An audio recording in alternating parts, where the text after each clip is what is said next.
What if the wisdom of ancient thinkers almost vanished forever? What if the books that shaped our world barely made it to us, scrambled and misunderstood? This is the story of translating classical texts in the Middle Ages, from around 500 CE to 1500 CE. Number 8. Varying levels of translator competence and training. Imagine a world where the people tasked with preserving knowledge did not all share the same skills.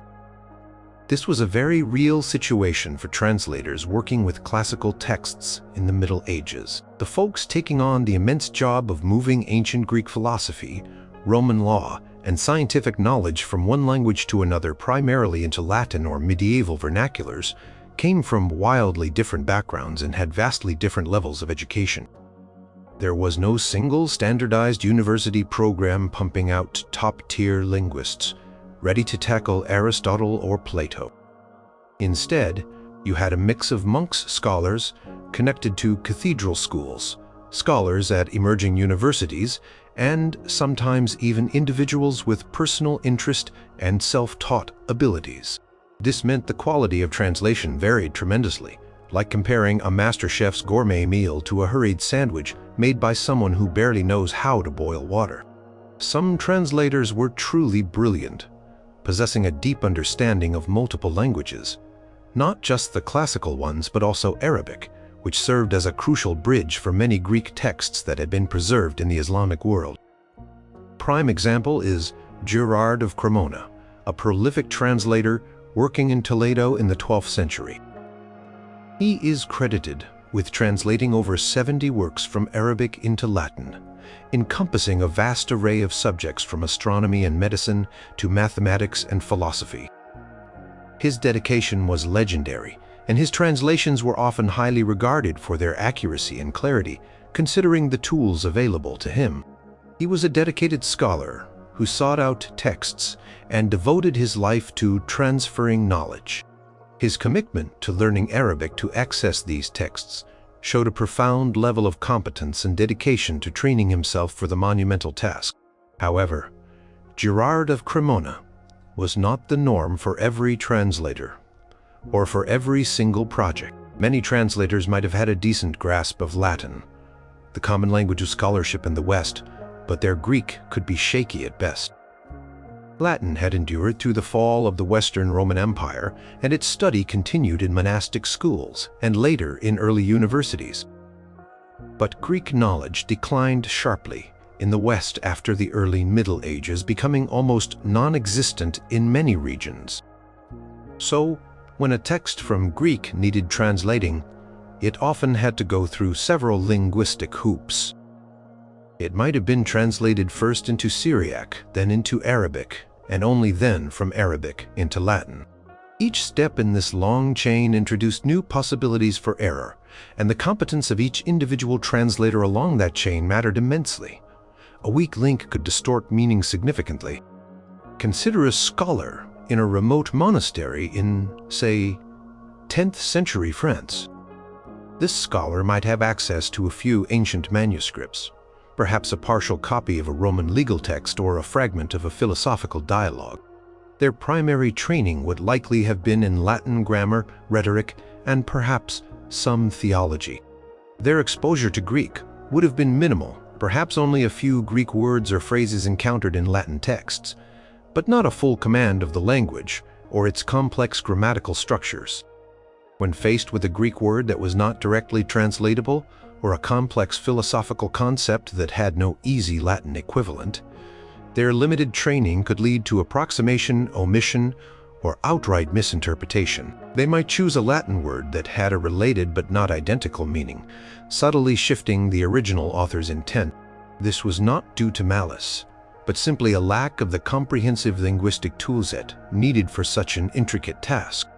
The problem was compounded by the fact that many early medieval translators were working with classical texts, not necessarily because they were passionate about ancient Greek philosophy for its own sake, but because these texts contained information useful for other disciplines, such as medicine, astrology, or logic, which were considered relevant to Christian thought or practical afro-disciplines.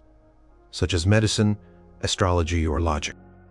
For instance, medical texts from Hippocrates or Galen were highly prized. Translator, focused on extracting medical remedies, might be less concerned with the philosophical underpinnings of the text or the subtle nuances of its original language, bravonatizing the practical information.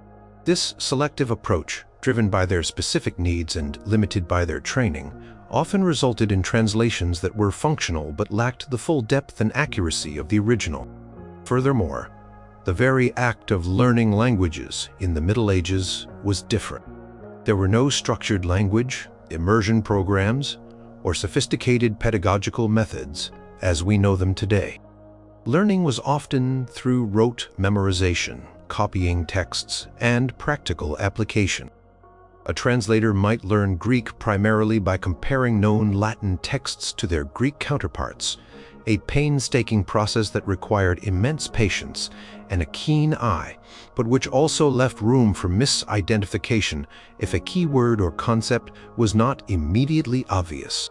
The absence of comprehensive bilingual dictionaries meant that much of the lexical knowledge had to be built up word by word over years of dedicated individual study. This was not a quick or easy path to linguistic mastery, and not everyone embarking on it achieved the same level of proficiency. Think about the sheer difficulty of translating technical or scientific terms. Latin itself often lacked precise equivalents for Greek scientific vocabulary, especially in fields like astronomy, optics, or advanced mathematics. Translator, with a strong theological background but limited scientific training, might struggle to correctly interpret a passage describing planetary motion or the properties of light. They might translate a technical term with a common Latin word that conveyed only a superficial resemblance, thereby losing the precise scientific meaning. For example, the Greek term atomos referred to indivisible particles, a concept that was quite advanced for its time. Translator, without proper scientific understanding, might render it as a generic smallest part, without conveying the specific philosophical and physical implications, thus weakening the transmission of that concept to the Latin-speaking world. Another aspect of varying competence lay in understanding the cultural and historical context of the original texts. Classical authors lived in societies very different from medieval ones. They had different political structures, social norms, and religious beliefs.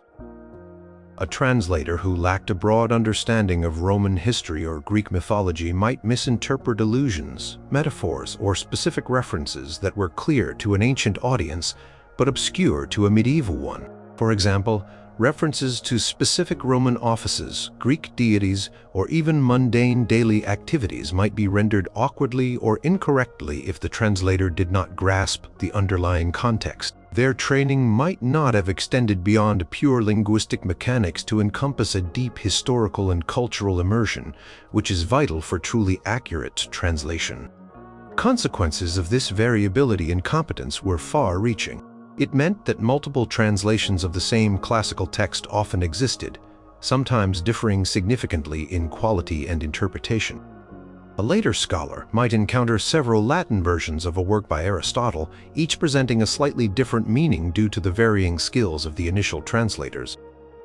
This could lead to confusion, debate, and sometimes the perpetuation of misunderstandings for centuries. It also meant that some truly groundbreaking classical ideas were either lost in translation, distorted, or simply not fully appreciated because the medieval reader received a corrupted or incomplete version. The very foundation of European thought, built upon these translated classical works, was thus constructed on a bedrock that was not always perfectly solid, reflecting the uneven skills of those dedicated, but often inadequately trained, individuated. Their competence was a crucial variable in the grand equation of knowledge transmission. Number 7. Limited access to experts and collaborative networks. Imagine trying to solve a super complex puzzle, but you are stuck in a room by yourself with no internet, no phone, and no one else to ask for help. That is a pretty good picture of what many medieval translators faced. They were often working in isolation, or at best in small, geographically scattered communities. The idea of a vast, interconnected network of scholars where you could instantly share ideas, compare notes, or consult with an expert on a tricky passage simply did not exist in the same way it does today. This meant that when a translator encountered a word they did not know, a confusing grammatical structure, or a concept that made no sense in their own world, they were largely on their own. Communication across distances was incredibly slow and difficult. Letters could take weeks or months to travel, and travel itself was dangerous and expensive. So if a scholar in England was struggling with a Greek text and wanted to consult with a scholar in, say, Sicily, where more Greek knowledge might have survived, it was not a simple matter of sending an email. Could not just hop on a plane for a quick consultation. This severely hampered the ability to collaborate, to verify translations, or to pool linguistic resources. Each translation effort often became a solitary journey, relying heavily on the individual translator's personal library, limited linguistic tools, and intellectual prowess. This isolation meant that there was little opportunity for peer review in the modern sense. Today, scholars submit their work to journals, where it is rigorously reviewed by other experts in the field. In the Middle Ages, a translator might complete a work, and it would then be copied and disseminated, but without a systematic process of review by other equally skilled individuals. If a translation contained errors or misinterpretations, these mistakes could propagate widely through subsequent copies without being challenged or corrected by a wider scholarly community. The errors would simply become part of the accepted text. Think about the centers of translation during the Middle Ages. Places like Toledo in Spain during the 12th and 13th centuries were notable exceptions. Toledo was a vibrant monial hub where Christian, Muslim, and Jewish scholars lived and worked side by side. It was a place where Latin, Arabic, and Hebrew were spoken, and where scholars had access to vast libraries of Arabic texts that contained many previously lost Greek works. In Toledo, there was a form of collaborative network, albeit an informal one. Christian scholars like Gerard of Cremona often worked with local Arabic-speaking or Jewish scholars to translate texts. The process would often involve an Arabic-speaking scholar translating the text orally into Castilian Spanish, and then a Latin-speaking scholar translating the Castilian into Latin. This collaborative effort, while effective, still relied on multiple steps, each vulnerable to human error, but it was a luxury not available everywhere. However, even in places like Toledo, the network was localized. It was not a global phenomenon. A scholar in Byzantium, who still maintained a strong tradition of Greek learning, would have little to no regular communication with a Latin scholar in Western Europe. Two worlds were largely separate, leading to parallel developments in scholarship and often a lack of awareness of each other's work. This meant that Western European scholars were often translating texts that had already been extensively commented on or analyzed in the Byzantine East, but they had no access to those commentaries or the expert opinions of their Byzantine counterparts. They were effectively reinventing the wheel in many cases, or struggling with problems that had already been solved elsewhere. Consider the role of libraries. Libraries in the Middle Ages were typically small, often associated with monasteries or cathedrals, and their collections were limited. A translator might have access to only a handful of related texts, making it difficult to cross-reference terms or concepts. There was no vast, centralized catalog of books, no interlibrary loan system. Finding a specific manuscript or a different version of a text often required arduous travel and personal connections.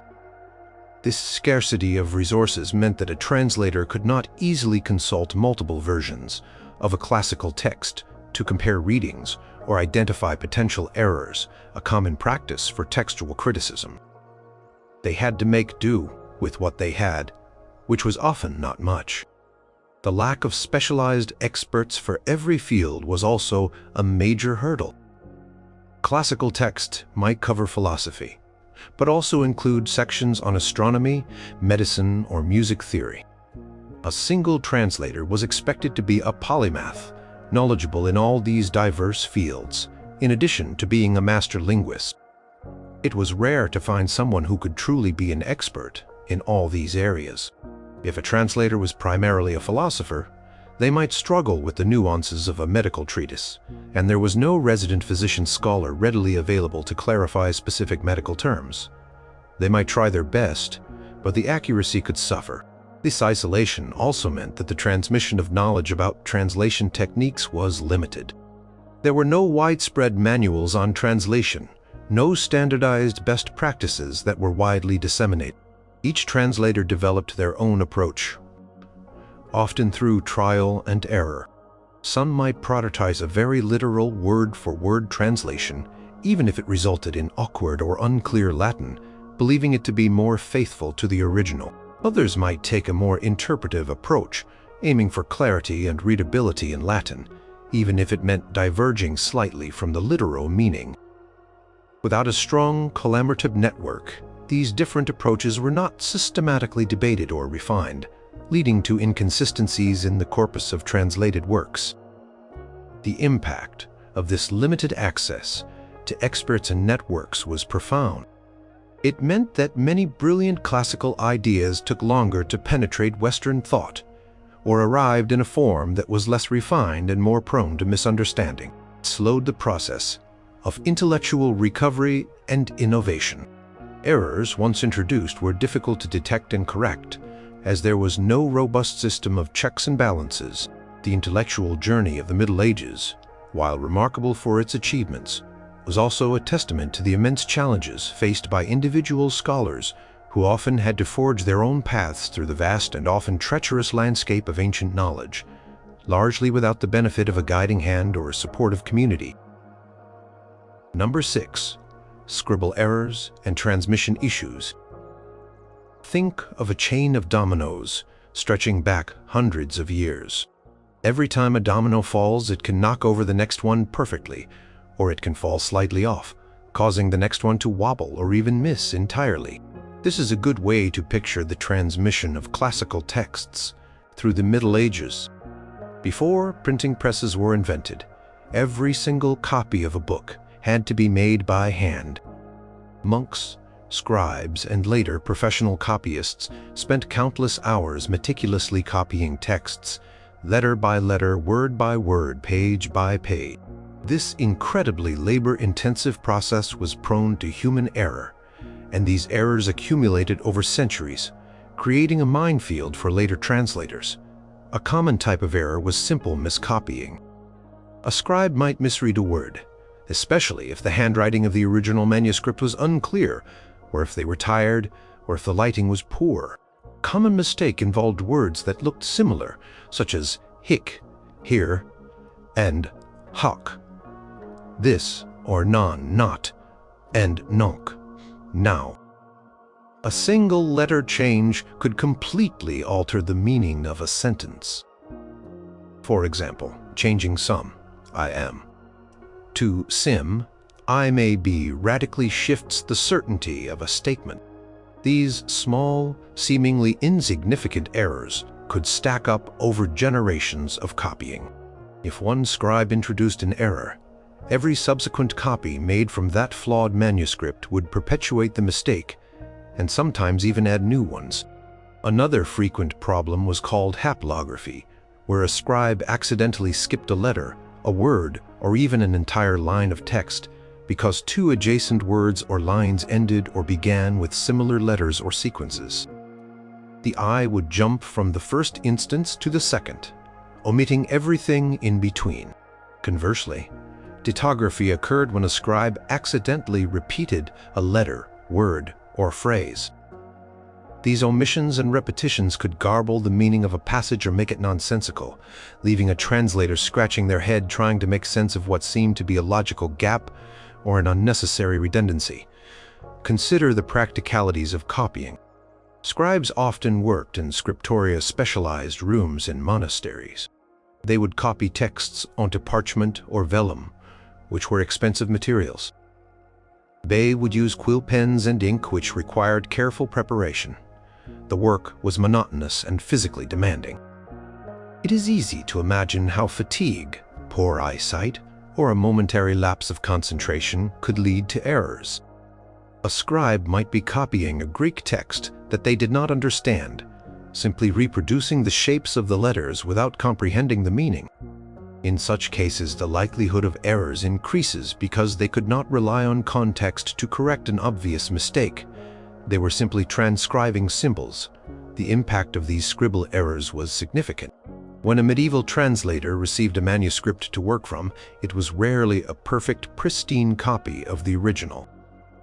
More often, it was a copy of a copy of a copy, perhaps several times removed from the original author's hand, each stage introducing new potential flaws. A translator might spend days or weeks trying to make sense of a passage that was in fact corrupted by an ancient scribble error, rather than being a true reflection of the author's intent. They might even assume the difficulty lay with their own understanding, rather than with the text itself. Sometimes, scribes were not just copying, they were also correcting texts. They might encounter a word or phrase that they did not understand, or that seemed to them to be incorrect or unusual. In an attempt to improve the text, they might substitute a more familiar word or rephrase a sentence. While often well-intentioned, these corrections could sometimes introduce new errors or subtly alter the original meaning, replacing the author's complex or precise phrasing with a more simplistic or inaccurate one. This was especially problematic when dealing with philosophical or scientific texts, where precise terminology was crucial. Take, for example, the transmission of medical texts. Hippocrates and Galen were highly influential. Their works were copied repeatedly. A small error in describing a plant, a medical procedure, or a dosage could have serious implications. If a scribe accidentally changed a number or miswrote the name of an herb, the practical application of that medical knowledge could be compromised, potentially leading to ineffective or even harmful treatments. The stakes were high for accuracy. Another transmission issue was the loss of entire sections of texts or the fragmentation of larger works. Manuscripts could be damaged by fire, flood, neglect, or simply the ravages of time. Pages could be lost, torn, or become illegible. So a translator might be working with an incomplete text, missing crucial context or arguments. Imagine trying to understand a complex philosophical argument when half the premises are missing. This made the translator's job vastly more challenging, forcing them to guess, to infer, or simply to acknowledge that the text was incomplete, leaving gaps in the transmitted knowledge. Furthermore, medieval texts often lacked standardized punctuation, paragraph breaks, or clear chapter divisions, which could make it difficult to follow the flow of an argument. Scribes might introduce their own idiosyncratic punctuation, or omit it altogether. This added another layer of complexity for the translator, who had to first parse the original text's structure before attempting to translate its meaning. A misplaced comma or the absence of a period could dramatically change the interpretation of a sentence, leading to misunderstandings that would then be carried over into the translated version. The sheer volume of copies, each with the potential for new errors, meant that by the time the Renaissance arrived and scholars started to critically examine these inherited texts, they often found a bewildering array of variations. This led to the development of textual criticism, the scholarly discipline of comparing different manuscripts to try and reconstruct the most accurate version of an ancient text.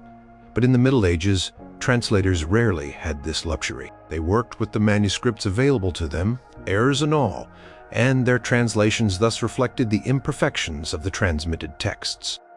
The legacy of scribble errors meant that much of the knowledge of the ancient world arrived in the medieval world like a jigsaw puzzle with many missing or misshaped pieces, creating a persistent challenge for those trying to put it all together. Number 5. Theological and philosophical censorship, or adaptation. Imagine reading a classic novel, But someone has gone through it and changed parts they do not like, or simply cut out entire chapters because they believe those parts contradict their personal beliefs. This is a good way to understand how theological and philosophical concerns impacted the translation of classical texts in the Middle Ages. For many medieval scholars, the purpose of intellectual inquiry was ultimately to support or understand Christian doctrine. Classical texts, especially those from pagan Greek or Roman authors, often contained ideas that were directly opposed to Christian theology, or at least seemed to be. This created a tension for translators: how to transmit valuable knowledge from the ancients without undermining the prevailing religious beliefs. One common approach was outright omission. If a passage in a classical text discussed pagan gods, rituals, or philosophical concepts that were deemed heretical or dangerous to Christian faith, a translator might simply leave it out. For example, works by Plato or Aristotle, while revered for their intellectual depth, contained discussions about the nature of the soul, the eternity of the world, or the concept of a prime mover that did not always align perfectly with Christian teachings on creation, the afterlife, or the nature of God. Rather than grappling with these discrepancies in the translation itself, translators might opt to skip over the most problematic sections or summarize them in a way that neutralized their controversial elements. The goal was often to extract the useful intellectual framework without importing perceived spiritual dangers. Another form of adaptation was reinterpretation or allegorization. Instead of omitting, translators or later commentators might assign Christian meanings to pagan concepts. For instance, the virtues described by Roman philosophers like Seneca or Cicero could be reinterpreted as Christian virtues. The Roman gods might be understood as mere fictions or allegories for natural forces, or even in some extreme cases as demons. This allowed medieval scholars to engage with classical literature without directly confronting its pagan origins in a way that threatened their faith. This was not a direct change to the text itself during translation, but a shift in the way the text was understood and presented, which influenced how translators approached it. They might choose Latin terms that already carried Christian connotations, subtly steering the meaning. Consider the works of Aristotle. When his philosophical and scientific works began to be translated into Latin from Arabic in the 12th and 13th centuries, they presented a significant challenge. Aristotle's ideas on logic, physics, and metaphysics were incredibly sophisticated, but some of his conclusions, such as the eternity of the world or the nature of the active intellect, seemed to contradict Christian dogma. Scholars like Thomas Aquinas spent immense effort trying to reconcile Aristotelian philosophy with Christian theology. But before that reconciliation could happen, the translations themselves had to navigate this minefield. Translators sometimes chose words that softened the more radical implications of Aristotle's ideas, or they framed their translations with prefaces or marginal notes that warned readers or offered a Christian interpretation. The influence of theological concerns was not always about deliberate deception. Sometimes it was about making the texts palatable and useful within a Christian intellectual framework. For example, while Greek mythology was rich with stories of gods and goddesses, medieval translators often did not translate these myths for their own sake. Instead, they focused on classical works that could be integrated into a Christian worldview, such as works on rhetoric, logic, ethics, or natural philosophy, which were seen as tools for clearer thinking or understanding God's creation. Texts that were too overtly pagan or explicitly challenged Christian beliefs might simply not be translated at all, or if they were done so with heavy internal censorship. A crucial example is the work of Boethius, an early 6th century Roman philosopher and Christian. He embarked on a grand project to translate all the works of Plato and Aristotle into Latin. He only completed a small part of this project, primarily some of Aristotle's logical works. But his translations were immensely influential for centuries. Boethius's own Christian faith shaped his approach. While he aimed for accuracy, his own theological lens would have influenced his choice of Latin equivalents for Greek philosophical terms, sometimes subtly Christianizing concepts that were originally purely philosophical or secular. His translation choices helped to shape how Aristotelian logic was understood in the Latin West for hundreds of years. The issue was not just about Christianity versus paganism. It was also about different philosophical schools within Christianity. For example, the Franciscan and Dominican orders, major intellectual forces in the Middle Ages, often had different theological and philosophical priorities. When translating or commenting on classical texts, scholars associated with these orders might emphasize different aspects or offer distinct interpretations based on their order's specific doctrines. This meant that the truth of a classical text could be shaped not only by the translator's individual beliefs, but also by the broader intellectual currents of their time and institutional affiliations. This form of adaptation was not unique to the Middle Ages. Many cultures throughout history have adapted foreign texts to fit their own worldviews. However, in the medieval European context, where the Church held immense intellectual authority, the pressure to conform to theological norms was particularly strong. Translator risked not just intellectual criticism, but potentially accusations of heresy, if their work was perceived to promote dangerous ideas. This implicit or explicit threat of censorship undoubtedly influenced translation choices, leading to cautious renderings, selective omissions, and interpretations designed to align classical wisdom with Christian truth. Pursuit of ancient knowledge was always tempered by the demands of faith, shaping what was translated, how it was translated, and ultimately, how it was understood by future generations.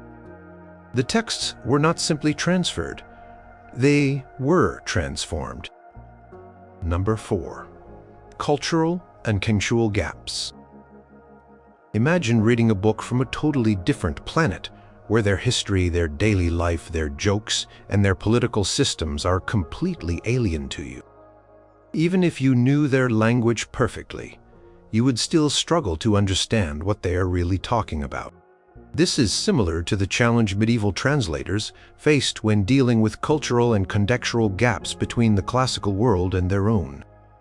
The societies of ancient Greece and Rome were incredibly different from medieval Europe in terms of their institutions, technologies, social structures, religious practices, and everyday life. Translators were not just moving words. They were trying to bridge centuries of disconnected experience. One of the biggest hurdles was the difference in political systems. Classical Athens had a direct democracy. Rome had a republic that evolved into an empire with complex legal and administrative structures. Medieval Europe, however, was characterized by feudalism, monarchies, and the widespread influence of the Church. Terms like Senate, Assembly, Citizen, or Consul had very specific meanings in the Roman context that had no direct living equivalent in medieval society. Translator might try to find a Latin word that loosely corresponded, but it would inevitably lose the precise political or social nuance of the original. For example, how do you translate the concept of Roman dignatus or auctoritas into a feudal context without losing its unique Roman flavor and implications? Closest medieval terms might have different connotations, shifting the meaning for the reader. Think about technology and daily life. The Romans had advanced plumbing systems, concrete, complex road networks, and sophisticated engineering. Medieval Europe, particularly in the early Middle Ages, experienced a decline in many of these technologies. So, when a classical text described, for instance, a Roman bathhouse, a specific type of bridge, or a particular agricultural tool, a medieval translator might not have had a direct equivalent in their own experience or vocabulary. They might describe it vaguely or use a term that only approximated the original, thereby losing the precise technical detail or function. This was not a linguistic problem in the sense of not knowing a word, but a conceptual problem of not having the thing itself in their world. Religion was another massive gap. Classical texts were steeped in polytheistic paganism with a pantheon of gods and goddesses, specific rituals, and a worldview entirely different from medieval Christianity. As discussed earlier, translators often omitted or reinterpreted these elements. But even beyond overt religious content, the entire cultural fabric of daily life in the classical world was permeated by pagan beliefs and practices that had no place in medieval Christian society. Festivals, sacrifices, or references to specific deities that were common in ancient literature would be unfamiliar or even offensive to a medieval audience. Translator had to decide how to handle these references, often opting for more generic terms or simply ignoring them, thereby stripping the text of some of its original cultural richness. The nature of scholarship and philosophy also differed. Greek philosophers often engaged in open debate, rhetorical contests, and a pursuit of knowledge for its own sake. Roman authors built upon this, often with a more practical bent. Medieval scholarship, particularly in its earlier phases, was often focused on commentary, compilation, and the preservation of received wisdom, frequently within a theological framework. So, when a translator encountered a philosophical argument that seemed purely speculative or that challenged established medieval worldviews, they might struggle to find appropriate language that conveyed the original intent without appearing frivolous or heretical. Consider the role of specific concepts or abstract ideas. The Stoics had a particular understanding of virtue or reason that was distinct from a medieval Christian understanding of the same terms. Greek philosophical terms like heil, matter, or entelechy, the realization of potential, carried specific baggage within their original philosophical systems. Translating these precisely into Latin, which often had a more concrete vocabulary, was a monumental task. A translator might choose a Latin word that roughly covered the idea, but it would often lack the exact conceptual weight or precise definition that the original Greek term possessed. This meant that the subtle nuances of complex philosophical arguments could be easily lost or distorted.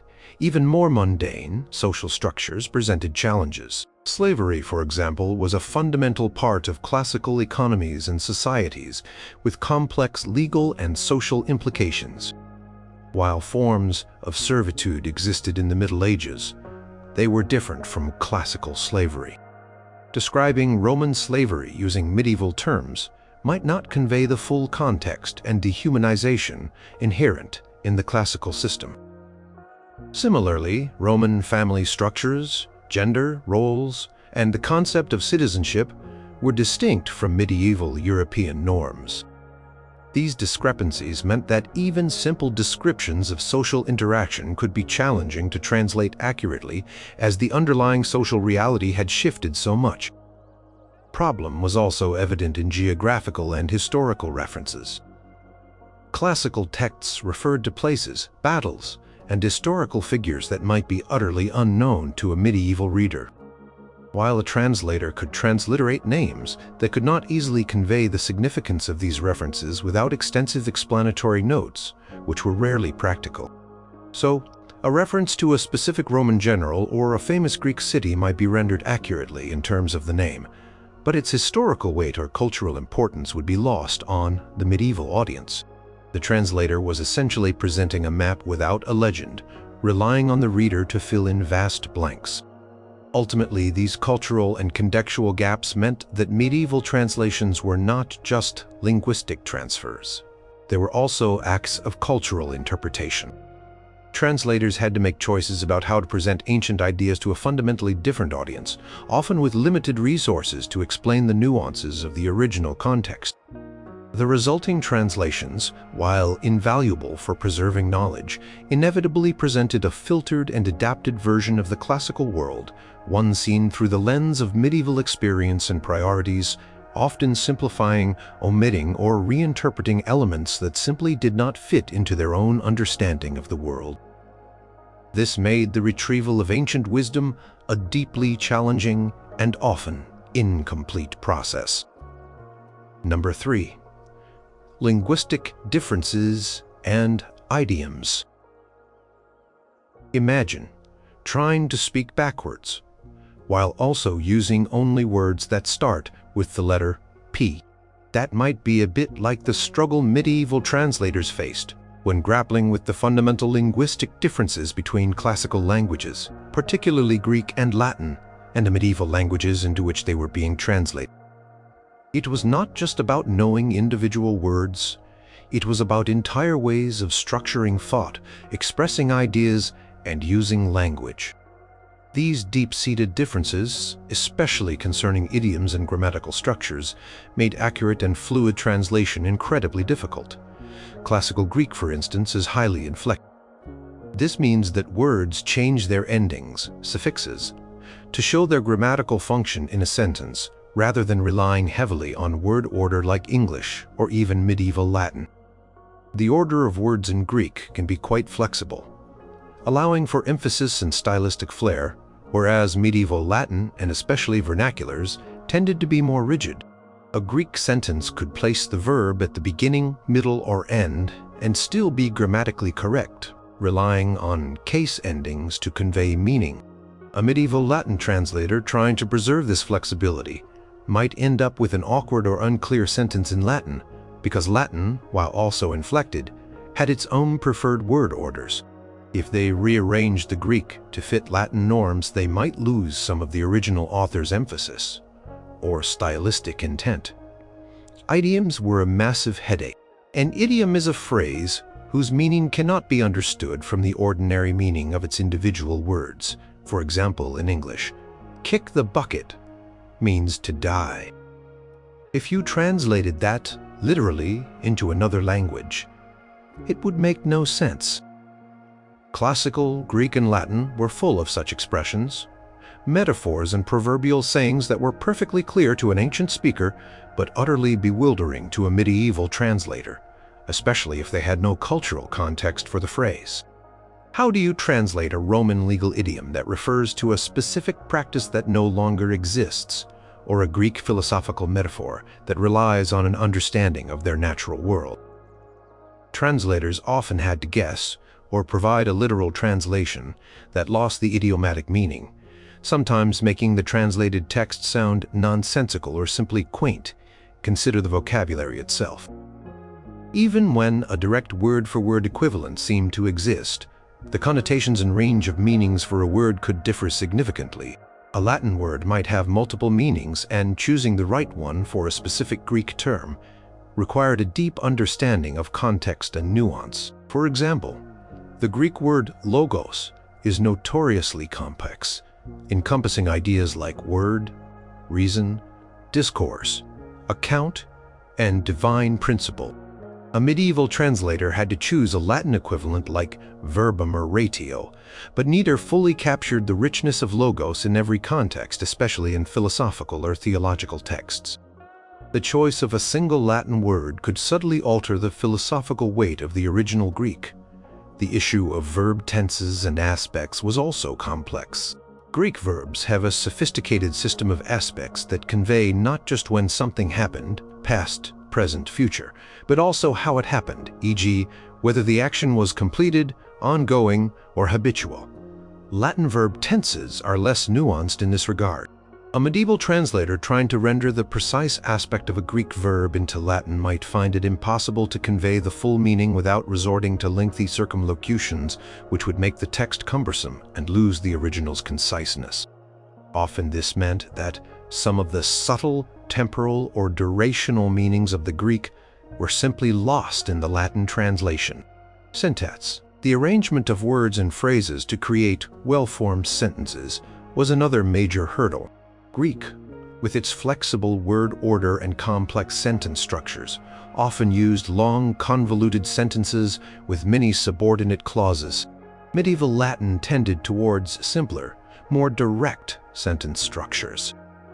Translator attempting a literal word-for-word translation of a complex Greek sentence might produce a Latin sentence that was grammatically correct, but extremely difficult to read or understand.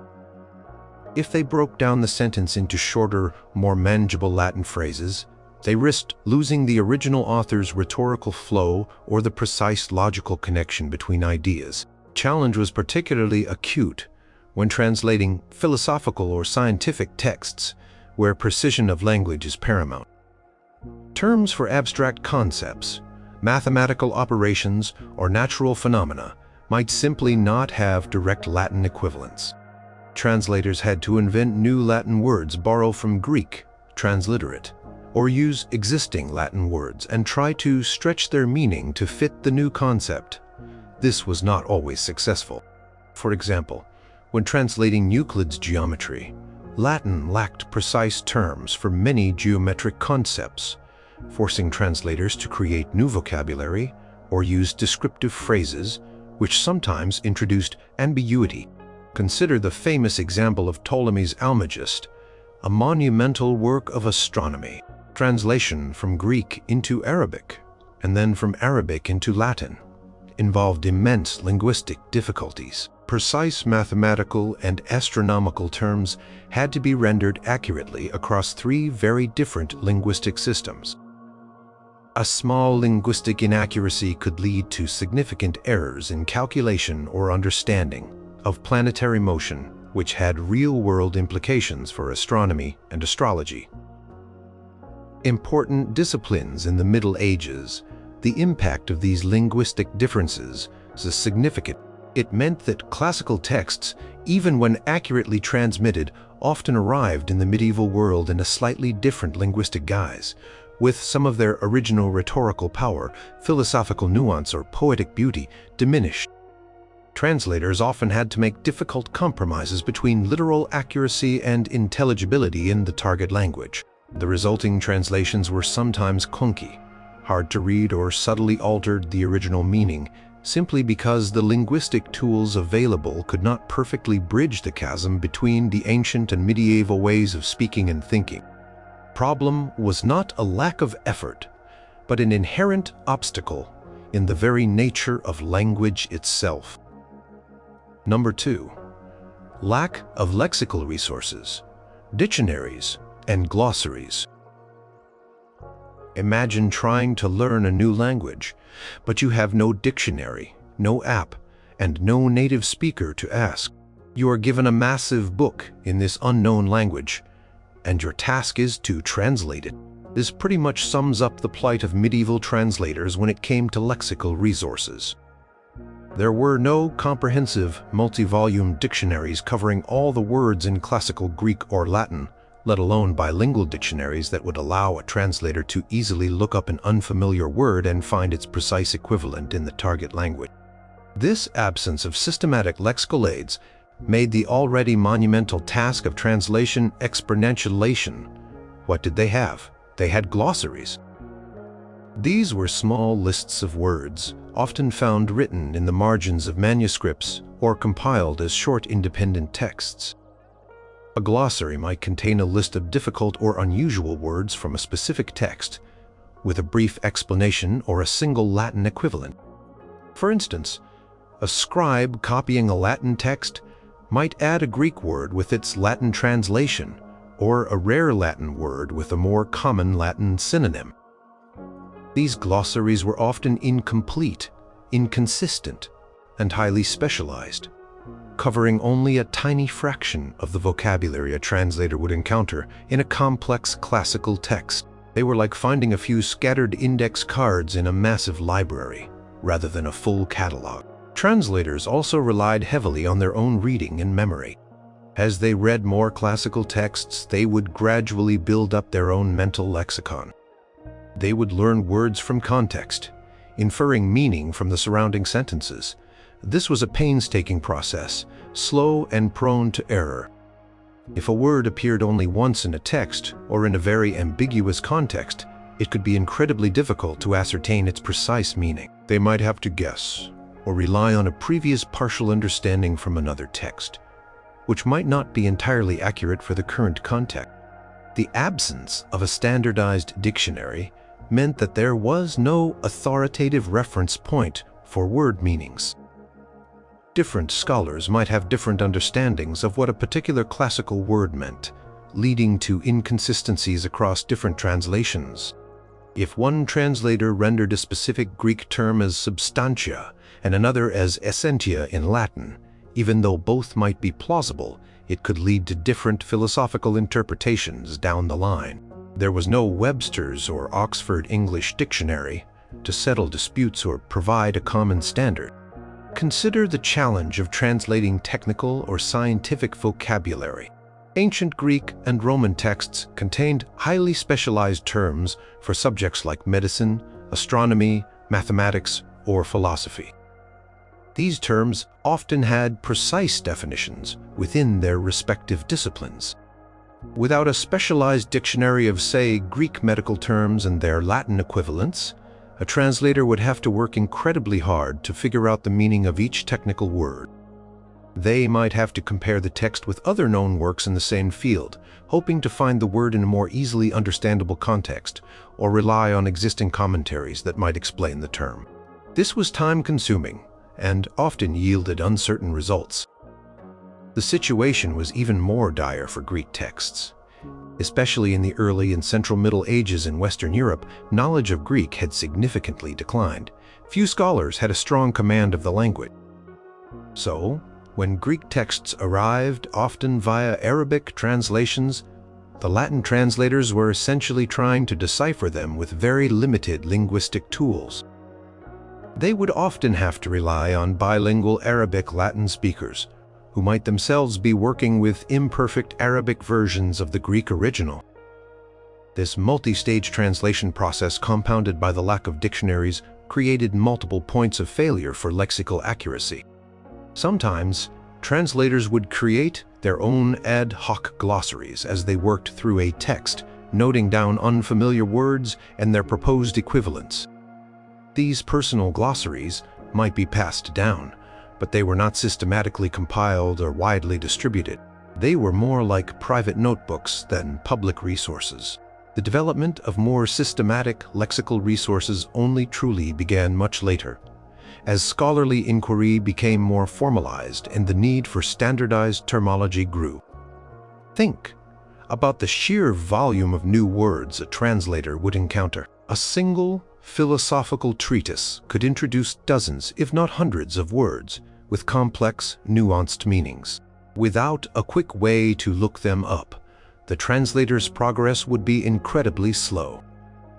They might have to reread passages multiple times, cross-reference with other known texts, if available, and essentially become a detective for every unfamiliar term.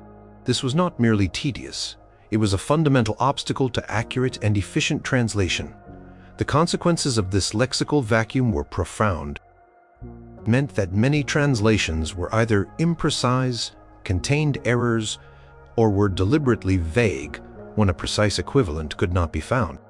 It also meant that the interpretation of classical texts could vary wildly depending on the translator's personal understanding of the vocabulary, which was often derived from limited and inconsistent sources.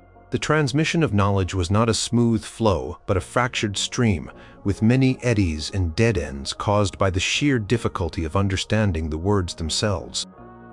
The lack of proper dictionaries was not just an inconvenience.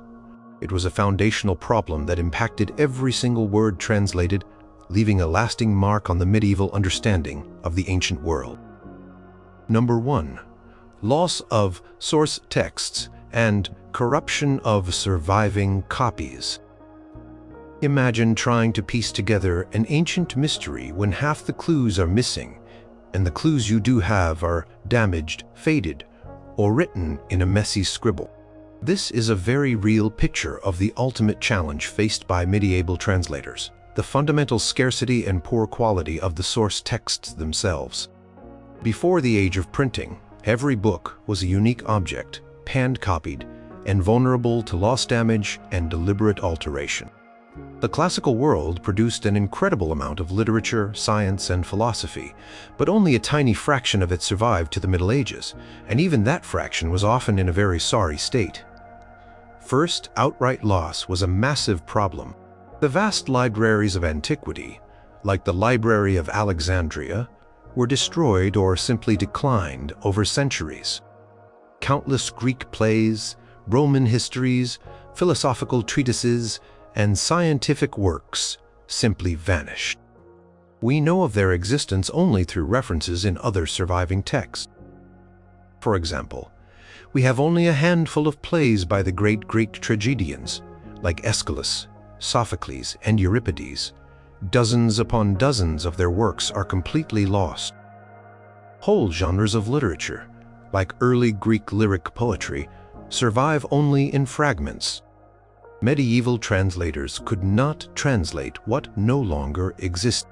This meant that their understanding of the classical world was inherently incomplete, built upon a fragmented and imperfect collection of what had managed to endure.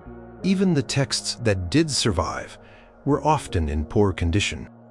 Manuscripts were made of parchment or papyrus, materials that degrade over time, could be damaged by fire, water, mold, insects, or simply wear and tear from repeated handling.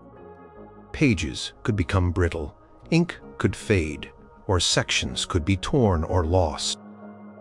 Translator might receive a manuscript with large sections completely illegible, forcing them to guess at the meaning or simply to leave a blank space admitting defeat. This created significant gaps in the transmitted knowledge, as important arguments or pieces of information were simply missing from the texts available to them. Compounding this was the issue of palimpsests. Palimpsest is a manuscript where the original writing has been scraped off or washed away to allow for new writing on the same parchment. This was a common practice, especially in times of scarcity, because parchment was expensive. Unfortunately, this often meant that valuable ancient texts were erased to make way for medieval religious texts or legal documents.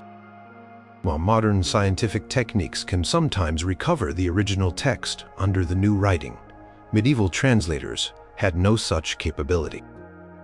For them, a palimpsest represented a permanent loss of a source text, making the task of recovering classical knowledge even more challenging.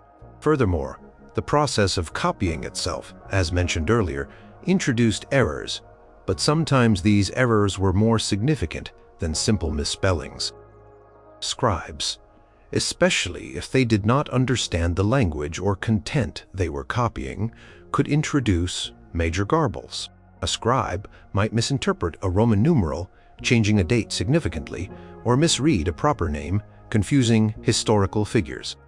Sometimes, a scribe might even correct a text to make it align with their own understanding or beliefs, inadvertently altering the original author's intent.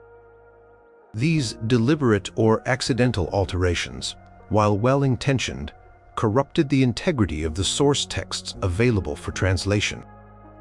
The scarcity of multiple copies of the same text was another huge problem.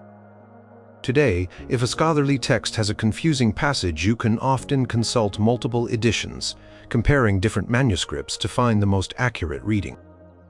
In the Middle Ages, a translator might have access to only 1 or 2 copies of a particular classical work. If those copies contained errors or lacunae, gaps, the translator had no way to cross-reference or verify the original reading. They had to work with what they had, errors and all, meaning the corrupted passages were often translated as if they were the author's original words. This perpetuated mistakes and led to enduring misunderstandings. Consider the transmission of scientific texts. Ancient scientific knowledge was often highly complex and precise. If a copy of a work by Archimedes or Ptolemy contained numerical errors, incorrect diagrams, or garbled explanations due to scribble mistakes or damage, the medieval translator would be working from a flawed foundation. This directly hampered the progress of medieval science, as scholars might spend years trying to replicate experiments or calculations based on faulty source material. The accuracy of the original text was paramount, and its corruption directly impacted the ability to revive and build upon ancient scientific understanding. The journey of a manuscript was also precarious. Texts traveled across vast distances through war-torn regions, and often rested in monastic libraries that might suffer neglect. A single journey could damage a precious scroll or codex. Political instability of the early Middle Ages in Western Europe, following the collapse of the Roman Empire, meant institutions that might have preserved texts were disrupted and knowledge was scattered and often lost. Libraries were destroyed, scholars were dispersed, and the continuity of intellectual life was severely fractured. Ultimately, the medieval translator was often working with incomplete, damaged, and flawed source texts. They were not simply translating from one language to another. They were also undertaking a monumental act of textual recovery and reconstruction, often without the tools or the multiple copies necessary for such a task. The loss and corruption of source texts formed the bedrock of all other challenges. It meant that even the most brilliant and dedicated translator, with perfect linguistic skills and a deep cultural understanding, could only ever translate what was available to them, and what was available was often a shadow of its original self, making the dream of fully recapturing the wisdom of the ancients a perpetually unfinished and deeply challenging quest.